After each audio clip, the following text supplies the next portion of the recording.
Maayong gabi sa tanan. Unta, dili mo malimot sa pag-ampo sa mata gabi sa mahal natong presidente nga unta ilikay siya sa dili maayo nga pagsuway.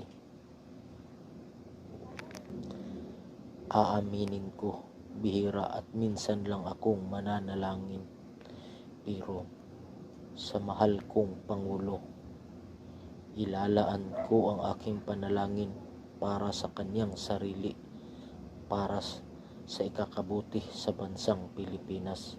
Walang ibang nagmamahal sa bansang Pilipinas maliban na si Ferdinand Marcos. Kaya't ilalaan ko ang aking panalangin para sa mahal kong Pangulo na si Ferdinand Marcos, na sana'y mananatili siya hanggang sa huli niyang termino. Uulitin ko, sana magkaisa na tayo para sa bansang Pilipinas, para tuluyan ng umunlad ang bansang Pilipinas at kahangaan ng ibang bansa. Ang anumang kulor isasantabi na natin para tayo'y magkaisa para sa bansang Pilipinas. Mga paniniwala na di natin matanggap sa bawat isa, sana'y kinasing-kasing na nating tanggapin ang katotohanan na tayo'y mga Pilipino, magmahalan para sa bansang Pilipinas.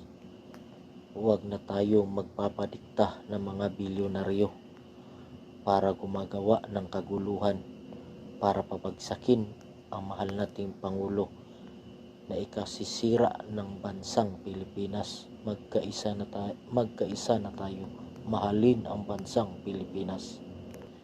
Ako'y muling mananalangin para sa pinakamamahal kong Pangulo na si Ferdinand Marcos. Sana'y gabayan siya ng ating Panginoon at mananatili sa kanyang katungkulan, na inihalal siya ng taong bayan na nagaling sa puso ang kanyang pagpili. Kaya't mahal na mahal kong Pangulo, sana'y gabayan ka ng ating Panginoon. Sa ngalan, samahan, sa Anak, sa Diyos, sa Espiritu Santo. Amen. Panginoon, ituro mo sana ang tamang landas sa aming patutunguhan. Itakwil, isasantabi, at itapon mo sana ang anumang matinding pagsubok na